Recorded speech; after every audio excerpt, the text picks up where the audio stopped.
Good evening and welcome to another Big Fat Arts. My name's Chris White and I'm back from a bit of a break.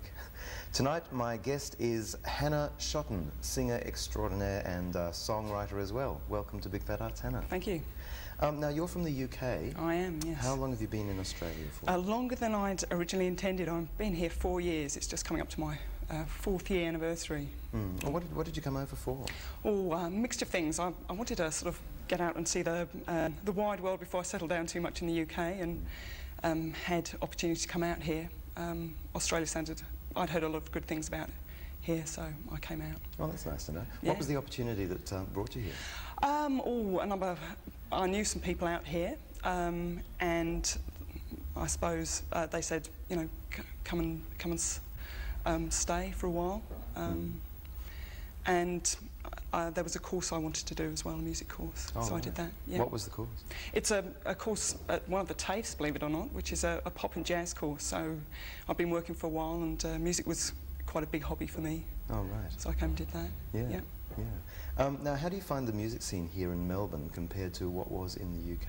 How was there? It's actually much more rock-orientated rock as opposed to dance. The music scene, certainly in London, is very dance-orientated, and this is certainly not a criticism, but it's a bit like rock and pop has stayed very much alive in Melbourne from the 70s, whereas in the UK it really died off in lots of ways. So there are a lot of live venues that support new bands and music over here. And people have been saying, oh, you know, the music scene's been suffering in Melbourne, but it's actually seems pretty healthy to me. Yeah, we were talking earlier about the difference between the rock band circuit here as opposed to the cabaret style in the UK. How would you define the difference between the two? I suppose my experience had been sort of starting off had been around a cabaret scene in the north of England. The cabaret scene was really very much about sort of poets and comedians and songwriters getting up and doing their bit in cafes.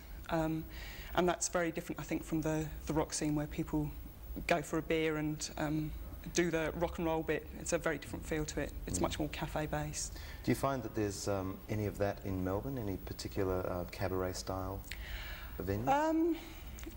I think they're not quite in the same way. I mean, I think they're the discrete sort of comedy venues, and sort of a few more listening music venues. I haven't come across it where there's that real hodgepodge, where you're on straight after a poet or a comedian. So I mean, there may be, but I'm not really aware of it. Yeah. How do you think that's influenced your music style, growing up in that kind of, or growing up as a musician anyway, in that kind of environment? I think I was spoilt a little bit in that the audiences were good listeners, and I think it probably shaped things in that I'd write songs thinking, well, I need to say something here. I can't sort of maybe just go on about hey babe, you left me sort of thing, or maybe I had to do it in a slightly more sophisticated way. So I think that shaped things. It also, I think, as much as anything, made me think about set lists, and people who know me well will tell me I can drive them mad saying, you know, what order shall I do my songs in? But it can be really crucial if you've just come on after a comedian and people are rolling around and you get up and sing something very earnest. Sometimes it works well and sometimes not. So. Yeah. How have you found you've been received over here? Like, what's the work situation for you? I mean, you don't make a living from your work. No. But do you find you're getting more and more? Yes. I mean, I've been doing a bit of recording, and I think the year before that I hadn't done much performing at all. So I think once you've got your foot in the door, or it's been my experience that it's certainly been relatively easy to start to get gigs. There's a little bit, I don't know if it's a closed scene, but it's a bit, people are a little bit, well, who are you when you first write, if they haven't heard of you or seen you around. I think generally people have been sort of quite encouraging once I've started playing. So. Right. What do you actually write about? I'm intrigued. And how do you go about creating a song? Ah, right. I suppose I write about a number of things. That I suppose some of my songs are a little bit more around, I suppose, shared human experiences. Sounds probably quite pretentious, but but I'll say it anyway. I think that's a bit of a theme for some of the songs, just about, doesn't matter who you are or where you're from, that really there's a sort of shared humanity, and a bit about how sometimes people have a bit of an attitude that thinks because they've got money that means they've got greater rights really to trample all over everybody else. That sounds fairly angsty, but it's I suppose that's something that drives some of my songwriting. About relationships, other people I know, family members, yeah, different aspects of relationships. I'll try and put a different spin on that. Yeah. Clothes, I've got a song about shoes, song about dress. It has to be a black dress, being in Melbourne. Of course, yes. Yeah. Now, your CD, One of Us Is Me, now how did that come about?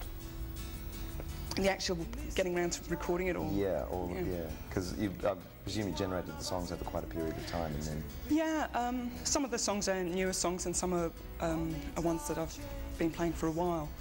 It was sort of time I did it, really, and it looked like I wasn't going home in a hurry. I'd sort of got addicted to coffee and good food over here, and going back to the UK was going to be too difficult.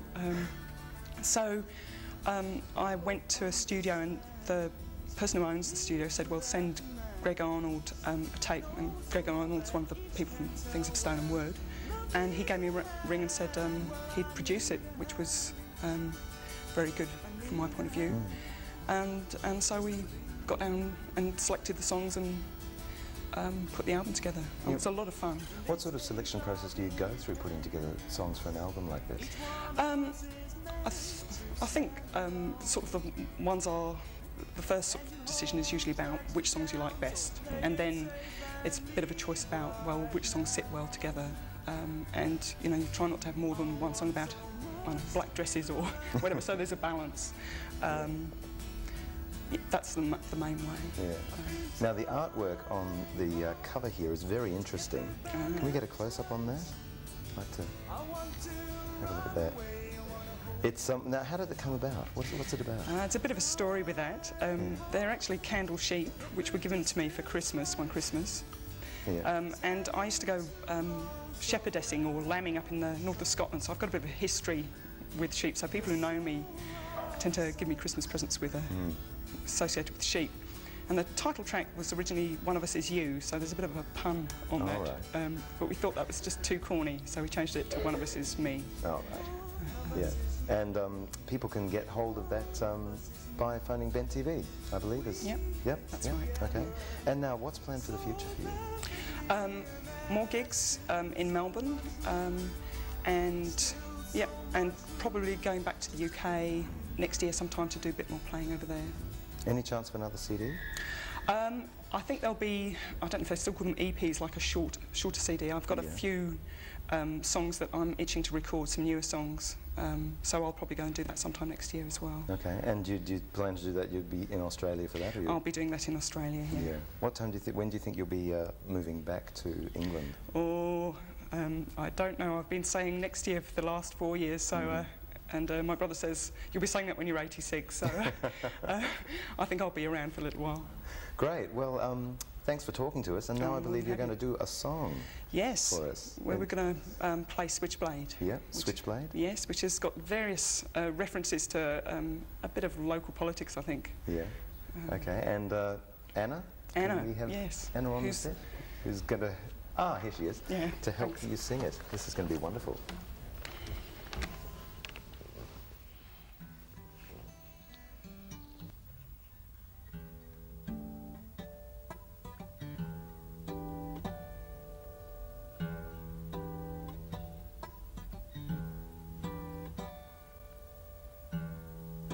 A switchblade in your hand.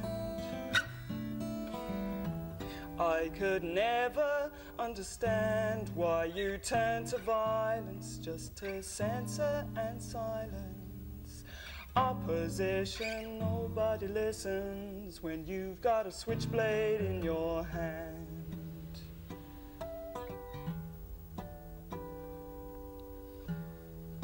You never want for money, you're not the only one. You've got those people to thank, building on the South Bank, wheeling and dealing, now they've been stealing. with a switchblade in their hand. Switchblade, switchblade, you know I don't wanna play if you've got a switchblade in your hand.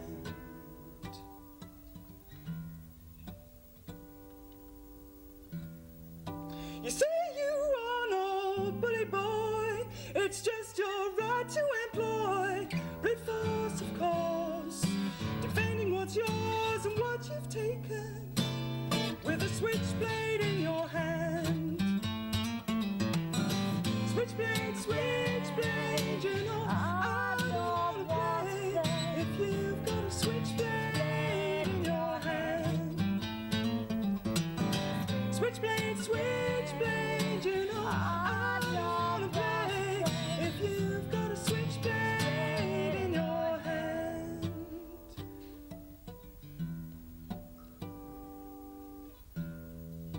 I hear you've got a gun that made you someone just for freedom, just for fun. What you doing, what have you done? With a gun, life's undone. Switchblade, switchblade, you know I don't wanna play if you've got a switchblade in your hand. Switchblade, switchblade, I don't wanna play if you've got a switchblade in your hand.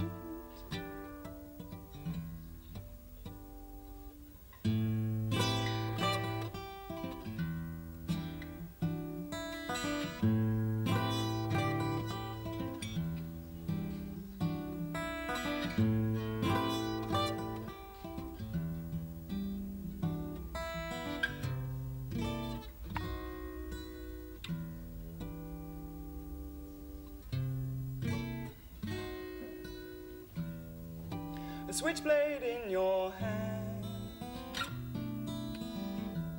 I could never understand why you turn to violence just to censor and silence opposition. Nobody listens when you've got a switchblade in your hand.